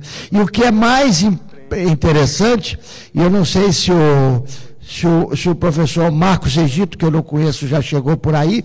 Se ele chegou, eu já o convido para vir, porque aí já fazemos a passagem da coordenação da mesa das 2 horas.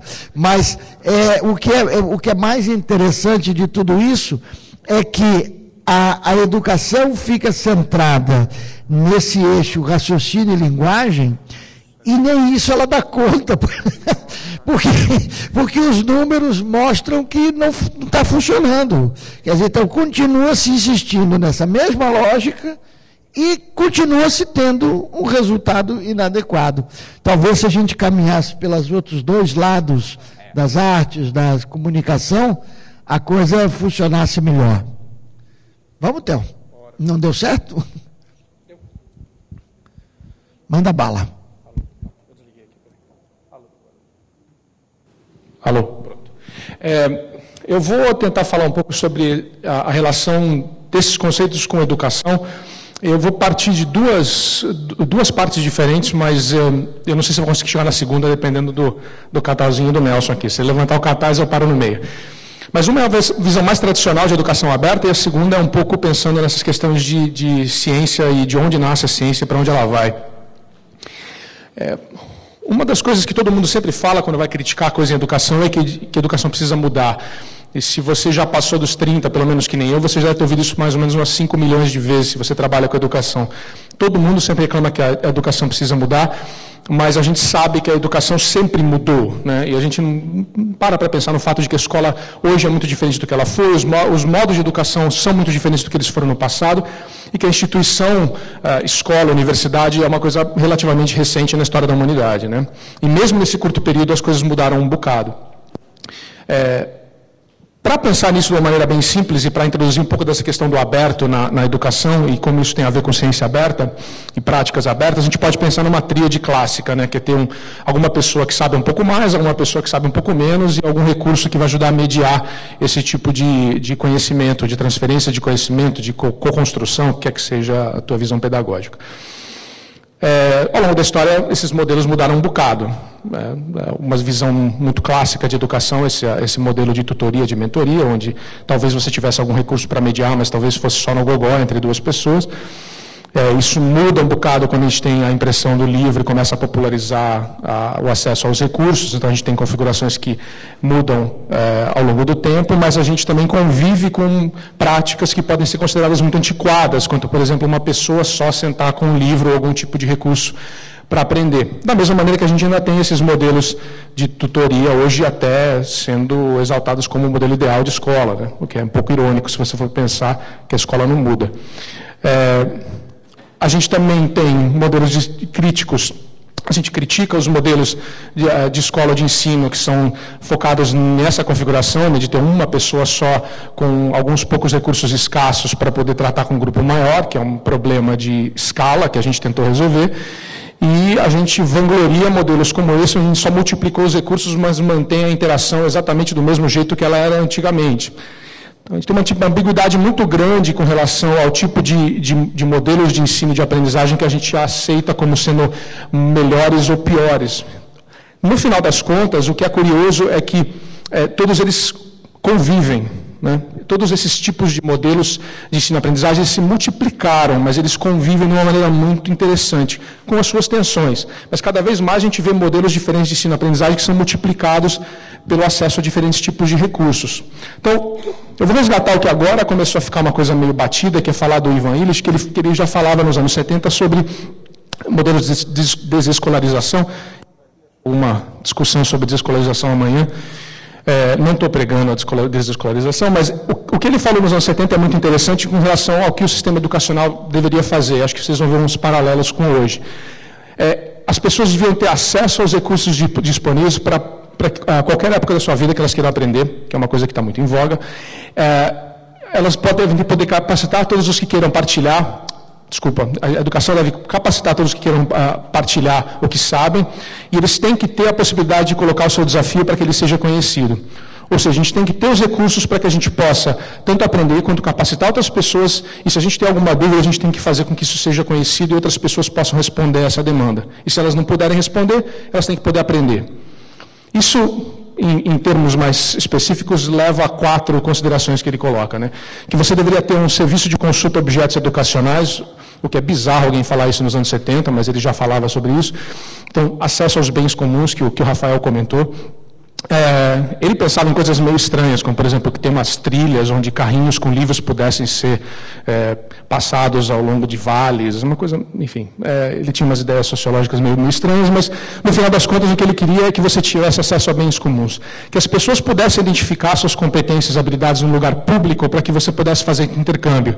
Fazer um escândalo de competências. Assim, é uma coisa que hoje ainda a gente não conseguiu fazer bem, mas está todo mundo tentando fazer. Como é que você faz um escândalo de competências e de recursos?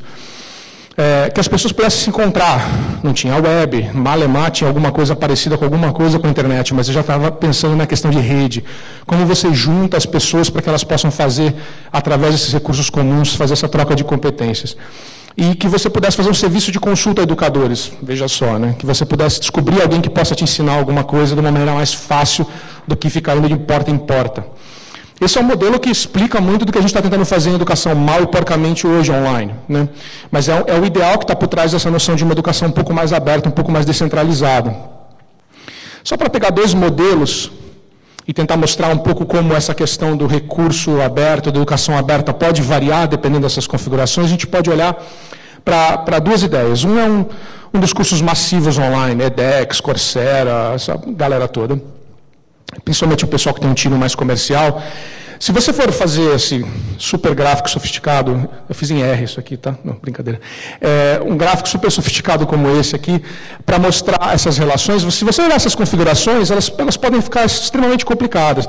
No curso massivo, o que a gente está falando basicamente é que a gente tem uma galera que está em torno de uma série de recursos, e que talvez ali tenha acesso a alguém, mas provavelmente vai ficar clicando next no vídeo ali, respondendo umas perguntas, para aprender alguma coisa. Normalmente aqueles recursos são fechados, eles são proprietários, você não tem acesso a modificá-los, eles são propriedade de qualquer uma dessas empresas, e você usufrui deles de maneira gratuita. Eu não vou explicar essa diferença entre gratuito, livre e grátis aqui, porque nós estamos no FISLE. Mas os recursos são fechados. Isso possibilita certos tipos de interação, certo? Isso não faz com que a coisa se multiplique de uma maneira muito interessante. Por outro lado, se você pega um modelo mais peer-to-peer, e são vários os exemplos online, onde os recursos são abertos, as configurações podem se multiplicar de uma maneira muito diferente. A partir do momento que você tem acesso a esses recursos, eles não são propriedade de alguém, você pode pegar, modificar, alterar, você pode criar suas próprias configurações. Quer dizer, você pode criar, como eu coloquei ali a molecada ali em cima, criar uma outra dinâmica com base naqueles recursos. Eu estou simplificando em termos dos recursos por uma questão de tempo, mas é uma ferramenta muito poderosa você pensar em quando os recursos se abrem. Outras coisas começam a sair. Senão você fica preso no modelo que foi te dado. Você clica Next, você vê o vídeo e responde o questionário. Clica Next, paga $25, ganha um certificado, maravilha. A vantagem de ter esses recursos abertos uma das maneiras de ver isso, é quanto você pode multiplicar essas configurações. Esses recursos, na verdade, podem ser material didático, mas material didático, resultado de ciência, tabela que foi feita por aluno de TCC, tudo isso são recursos para a educação. É muito difícil, nos anos 80 a gente ficava tentando dizer o que era recurso educativo e o que não é. Uma cadeira é recurso educativo, se você estiver querendo ensinar como é que funciona uma cadeira, entendeu? Tudo pode ser um recurso educativo. A gente precisa de abundância, e a gente ainda não tem. A gente acha que a gente tem abundância de recursos educativos comuns, bens comuns, e a gente ainda não tem. E a ciência aberta é um dos caminhos para fazer com que isso aconteça. Quando a gente consegue que esse canal de distribuição e de circulação de conteúdo que advém da ciência seja utilizado dentro dos ambientes educacionais, a gente não precisa dizer para o pessoal da educação o que fazer. Eles sabem muito bem o que inventar, né? Enfim, mais vontade de brincar com os quadradinhos, enfim, mais coisas. Enfim, você pode multiplicar quase um Lego aqui, você se diverte, né, com ideias que podem acontecer. Mas a moral da história é que nesse embate entre cultura livre, que é muito da galera que está aqui de software livre, cultura, e o pessoal que está em educação, é que nasce essas, que eu estou chamando de novas, flexíveis e abundantes configurações. Assim, a gente não sabe o que vai sair, a gente não precisa pré-definir, mas se a situação está correta, né, se a gente tem os recursos abertos, as pessoas trabalhando em torno deles, a gente consegue fazer com que essas coisas possam florescer. É isso que eu acho que é uma definição mais contemporânea de educação aberta. Não é um modelo de estamos todos online, é permitir que essas coisas entre a interface entre o presencial, o online, toda essa misturada que a gente não consegue mais controlar, elas se conversem melhor e não se sintam isoladas umas das outras. A gente reconhecer que isso pode ser muito bacana. Quanto tempo eu tenho, Nelson? 4 minutos? 3h55. Rapidão. Então, essa ideia de buscar, criar, relacionar, que é uma coisa muito da prática de software, mas também é de recursos abertos, quer dizer, você pegar uma coisa, relacionar com alguma outra coisa, você cria uma coisa nova, joga de volta, esse ciclo que se perdura, a gente mantém muito longe da área de educação, principalmente do espaço da escola, a gente tende a ignorar e achar que isso nunca acontece. Mas uma das coisas que acontece na escola, eu estou me apropriando num conceito aqui de uma maneira meio sorrateira, então não sei se vai funcionar, mas vamos tentar. Uma das coisas que acontece na escola é que a gente tem essas situações, a gente coloca projetos muito sofisticados na escola, mas não dá as condições corretas para as coisas acontecerem. Tá? Então, mudando um pouco de educação para a escola. Então, a gente leva laptops para a escola, leva tablets e tal, mas a gente dá uma série de poucas condições para as coisas acontecerem. Mas o que é interessante, o que é muito interessante, é que uma série de coisas acontecem.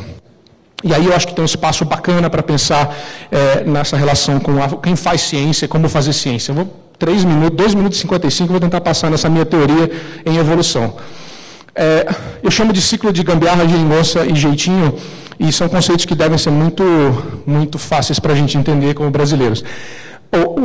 O gato, que é o desvio, um prolongamento ilegal de um ponto de fornecimento de energia elétrica, original é de Portugal, saibam vocês, é um termo muito antigo, mas esse é o brasileiro informal. Esses são exemplos de gatos. Esse é da UFBA, que eu peguei quando eu estava lá, né, para pegar a chave. Esse não sei se funciona muito bem, a gente precisa de uma ciência aberta aqui para dar uma força, mas, enfim. Isso é uma gambiarra. O jeitinho que casa nesse processo, eu vou explicar como todo mundo casa. A melhor frase para explicar o jeitinho, que é do Roberto da Mata, que fala muito sobre isso, é que entre sim ou não, pode ou não pode, o brasileiro sempre acredita num talvez. Então, por pior que a coisa esteja, sempre tem um jeito, né? E o jeitinho é sempre muito negativo, mas ele é extremamente positivo também.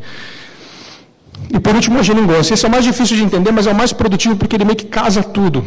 Eu vou tentar mostrar um exemplo com 1 minuto só, que explica para mim, da melhor maneira possível, o que é uma geringonça. Deixa eu Só um minutinho.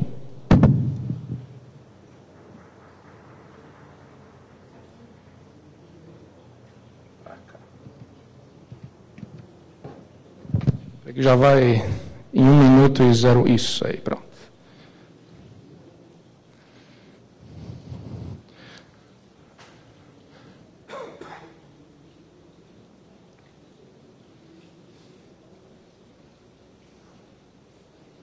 O que está embaixo é o que faz o negócio funcionar, certo?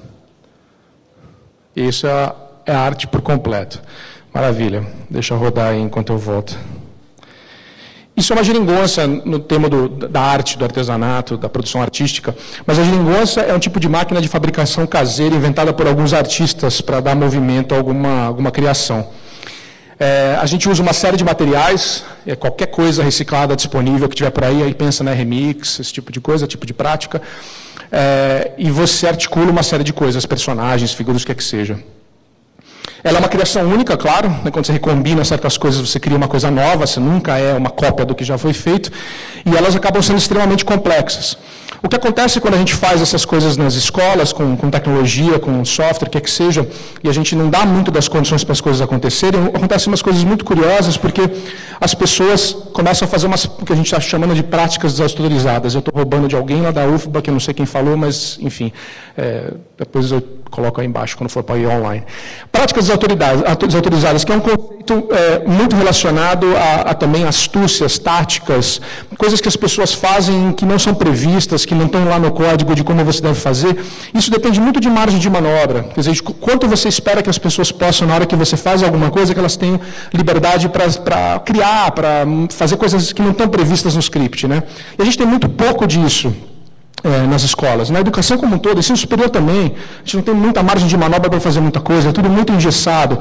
Então, quando a gente critica que as coisas não mudam, a gente tem que sempre lembrar o quanto a gente dá autonomia para as escolas, professores, alunos, ensino superior, ensino básico, para que as coisas realmente sejam mais flexíveis, para que eles tenham margem de manobra para criar. E aí o grande desafio, acho que da educação aberta, pensando nessa ideia de que a gente tem que fazer com que as configurações se abram, como é que você faz com que você tenha um projeto de extensão, onde você pode trabalhar com dados abertos que seja valorizado na universidade, ou que o TCC do teu aluno que está online e é visível para todo mundo, seja uma coisa que as pessoas falam, pô, que bacana, você merece mais dinheiro para trabalhar porque você está fazendo ciência aberta. Não tem essa margem de manobra, você faz a esmo dar, né? Você trabalha para fora das instituições para conseguir fazer de sábado à noite, quinta à noite, de madrugada, enfim, gasta teu próprio dinheiro. Como é que a gente aumenta essa margem de manobra? Eu acho que é o grande desafio para que a gente possa fazer essas questões de buscar, relacionar, criar e compartilhar na educação. E aí eu acho que nessa dualidade do jeitinho, que o Roberto Mata fala muito, os alunos dele, que é tanto positivo quanto negativo, é que a gente pode ver esse ciclo da gambiarra do jeitinho da geringonça como um negócio que pode ser tão positivo quanto negativo, né? Como a gente começar a perceber que as pessoas que estão ali na escola, trabalhando nessa margem de manobra para criar, elas também estão fazendo ciência, também estão produzindo conhecimento, a gente nunca olha para isso. Quer dizer, a gente leva as coisas para a escola, pensa que está implementando alguma coisa e acabou, a gente está lá para investigar. Mas as astúcias e as coisas que as pessoas fazem na educação, raramente a gente presta atenção. Aí tem aí a segunda parte, né, tem esse outro lado que eu acho que é interessante para a gente pensar no que sai da criação das escolas para facilitar que a gente tenha essa produção de conhecimento que sai de lá de dentro também e não é só levada de fora, né? Muito rápido, desculpa a pressa, mas espero que tenha ajudado a dar um contexto para a educação aberta. Valeu, Theo. Obrigado. Eu queria propor uma prática desautorizada e um hackeamento, que nós temos 10 minutos que deveríamos encerrar para começar a seguinte sessão. A seguinte sessão já começou com o Theo aqui. Então eu queria já convidar o professor Marcos Egito, Rafael já está aqui, Adriano já está ali, Danilo e a professora Léa, se tiver, que aí vão subindo, quando chegar 2 horas em ponto, eu largo a coordenação e passo para ele e a gente continua o debate, que aí tem mais 10 minutos até as 2 horas. Marcos está por aí, não? Não. Está chamando, estão entrando aí. Vem Adriano também. E aí, se alguém quiser fazer uma rápida intervenção, a gente já começa a segunda mesa, nas 14 horas, em ponto às 14 horas.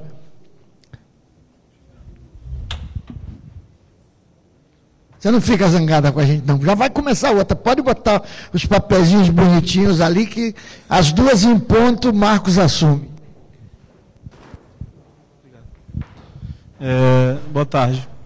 Meu nome é Sávio, eu sou do Espírito Santo, Casa da Cultura Digital de Vila Velha, e estou cursando mestrado na UFES em Comunicação. Eu queria, primeiro, uma pergunta muito simples, que eu acho que alguns das pessoas que apresentaram ele não passaram e-mail, eu gostaria que depois tivesse um e-mail de todos, se possível. Outra questão sobre, agora a última fala aqui do Theo, foi aquela questão das práticas não desautorizadas. Eu não sei se se relaciona, eu acho que se relaciona de alguma maneira com os saberes assujeitados do Foucault, quando ele fala dos saberes assujeitados, e quer dizer, esse tipo de prática, além dela ela ser desautorizada, ela não é legitimada como, enfim, como validada, de alguma maneira validada. A gente teve uma experiência em Colatina, do LabCels, não sei se vocês... nós tivemos uma experiência lá em Colatina que foi até interessante, porque saiu um pouco do controle, isso foi muito interessante. A gente começou a trabalhar com doação de computadores que não funcionam, ou então placa-mãe, enfim, carcaça, essas coisas. E a gente tinha um pensamento de conduzir por um lado e aconteceu uma coisa muito interessante, que foi de as próprias pessoas, os ocupantes ali, a gente chama de ocupação, né? Os próprios ocupantes, eles terem eu acho que essa que é a ideia da margem de manobra, né? Eles se sentiam livres para criar e eles iam criando barcos e carros, e aí a gente tinha... Aí levava um cabo USB que eu nem sabia, eu mesmo não sabia como fazer aquilo, eles pegavam essa bateriazinha, esse carregadorzinho USB, e conectava e colocava o carrinho para funcionar. A partir daquilo ali, pegava tampinha de garrafa PET, fazia as rodas, e aí arrumava um elástico para criar um atrito entre o chão e andar melhor. Então, assim, eu queria só saber se essa questão das práticas desautorizadas, ela tem relação com esse conceito dos saberes assujeitados, né? E compartilhar um pouco desse relato, que eu acho que ilustra, talvez, a margem de manobra, pelo menos no meu entendimento. Bacana. Theo, quer comentar um pouquinho? O Marcos Egito já está ali em cima. Quando der 2 horas, ele assume a mesa seguinte. Bem rapidinho. Eu acho que tem tudo a ver, com essa questão da legitimação, que eu não abordo aqui porque não é uma coisa mais prática no momento, mas eu acho que tem muito a ver com a legitimação. E apesar da gente falar muito, por exemplo, a gente fala de pesquisação, né? A gente fala que é uma metodologia onde as pessoas podem, nas escolas, criar o conhecimento, o professor... Quem lê? Quem leva a sério, né, o que é produzido pelos próprios atores lá dos espaços? Pode ser no LabCels, pode ser na própria escola. Mesmo que a gente de certa maneira, referenda isso academicamente, fala, não, vai lá, faz a tua pesquisa, mas quem leva a sério? Né? Existe um descompasso muito grande entre o que a gente considera o conhecimento acadêmico e o conhecimento que é produzido no espaço local. Né? Então, essa prática de conectar esses espaços de uma maneira muito mais intencional, desde o início, quer dizer, desde o começo, você começa a fazer um negócio junto, que é muito que acontece nos LabCels, né? É uma coisa ainda muito nova. A gente não faz isso muito bem na academia, né? Então, eu acho muito legal. Bacana. Oi? Mais alguém? Então, acho que podemos aqui, 2 horas, né? Professor Marcos Egito, eu passo para ele a coordenação e vamos, daqui a pouquinho, começar a segunda mesa.